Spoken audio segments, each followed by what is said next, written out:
I'm actually going to cheat a little bit here. I'm not really going to be a great actor for you. But I'm doing Dante's Inferno, and I'm going to read from the book, not a script of a play. But the book lends itself very well to being done as a play. It's been done as a play many times, and it's written in character, so it reads kind of like a play. The thing that drew me to reading Dante's Inferno was I love philosophy, and this book is really influential as far as philosophy goes and has great philosophical content. Before Jesus came along, the Hebrew people, they were not promised an afterlife. They were simply promised to be God's chosen people here on earth.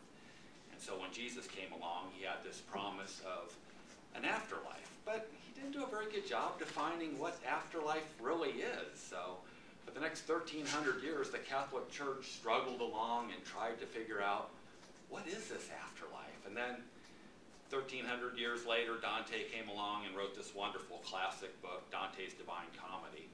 And it really defined, he was able to foresee that what the future would look like for the Catholic Church and wrote basically what the afterlife is going to look like. So it was very influential writing. And then the content in the book, Dante's taken on a trip through hell, through purgatory, and through heaven. So it just lends itself well to all kinds of philosophical questions. So each chapter is just chock full of great stuff. And I'm concentrating on one book, the Inferno portion. And the Inferno portion is broken down into 9 circles of hell. And each time you go down to another circle, it becomes more and more punishing. I mean, just horrible stuff. It's not so bad in the beginning. I guess if you didn't have to deal with it for eternity, it might not be too bad. But by the time you get down to that 9th level, it's pretty rough. So the story starts off with Dante. He's lost in the woods, and out of nowhere shows up Virgil, the Roman poet, to be his guide. And Virgil guides him through hell, through purgatory, and through heaven, and then back to the material world.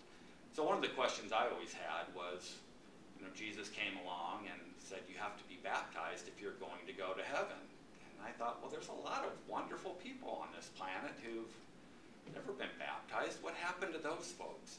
So that's addressed in this first reading. And this is the first circle of hell. I was in circle 1. To the extent that I could hear it all cries were sighs. The air without end shook to the lament, not just of men and women. With surprise, I saw young children, too.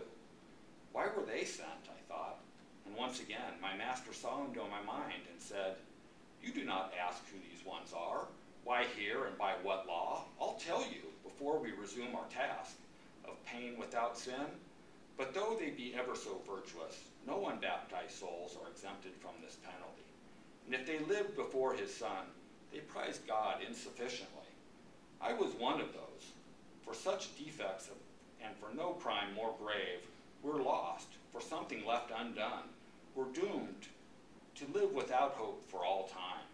When I heard this, great grief seized my heart, because I knew that people of much worth in ancient sciences and every art have been sent down by accident of birth to limbo. Tell me, Master, for I must know this. I begged him, needing to be told my faith was not just powerful but just. Has ever one of all this place can hold ever got out by merit of his own, or someone else's grace to join the blessed? And he, aware of the doctrinal bone I picked at, said, I had joined not the rest down here for long, when someone of true power, crowned with a blaze of glory, came to choose from this tremendous garden, flower by flower, the lucky few from all he would refuse. Plucked from the dark and lifted to the light were Adam, Abel, Noah, Moses, he who gave the law and kept the law in sight. And Abraham, the patriarch, was free. King David, Jacob, Isaac, and their seed. And Rachel, for whom Jacob 40 years worked out the price and thereby proved his need. And there were many others left their tears behind and went to be beatified. But never before them was a human soul delivered out of here. So, woe is thee who's not baptized. If you're not baptized, you're in a pretty rough state of being. My next reading is from the final book, the final be if you didn't meet the Prince of Darkness himself, Satan. So here we meet Satan, and you would expect Satan maybe to be in a burning pit of fire, but he's actually in a frozen lake of ice. And this level of hell is reserved for people who are treacherous and betrayers. And so they're deformed into the ice and frozen for life, and it's really a very painful thing. So we'll meet Satan here. The evil emperor stood forth in his pit, and his mid-chest on up, and just the same or worse as my arm to a giant's arm to his compares. So think how huge his whole capacity for harm must be. His mighty strength gives you the link between his two lives. If his beauty was a match for all his foulness he has now, we see that all our sorrow came because he set his face against his maker. How miraculous it seemed what I now saw. He had three faces. The front one was red, and each side he had one more, each ending at mid-shoulder. Overhead, all three joined at the crown. The right-hand face was whitish yellow, and the left-hand one recalled in looks the people of that place the Nile comes down from, stared at by the sun.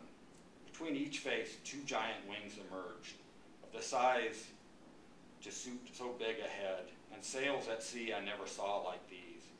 Quite purged of feathers, like a bat's, they beat like flails to generate the three winds by which Cocytus is kept frozen. With 6 eyes he wept, and 3 chins let the foul tears fall, and bloody foam, each mouth of the size to take a sinner, torn up by the teeth. As with a harrow, and worse were the claws that stripped their backs to show the bones beneath. The souls up there most punished, and for cause is Judas, said my guide. With just his legs he signals pain. His head is not shown. We do not see or hear the way he begs, for that same mercy he did not bestow. And the other two, with heads outside that triple throat, the noble one that hangs from the black face is Brutus, once the pride of Rome. But now his words pierced by those fangs are lost, and there's his fellow regicide, Cassius, so they expiate their crime. But night ascends again, we ought to move.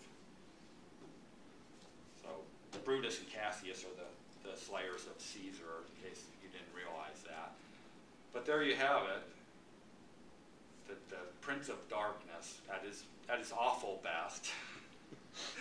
Now, I really enjoyed this book. The thing I found, though, was that it's a little difficult to read at times, and a lot of it kind of refers to the times, to ancient Roman history and to times around Italy about that time. And being the classic that it is, there's all these wonderful websites out there that give summaries and kind of introduce you to the ideas and introduce you to some of the points that the book is trying to make. And once I started reading those web pages before I read the chapters, then the book really started to become much more enjoyable. So it's a wonderful read. If you want to read a classic, I highly recommend Dante.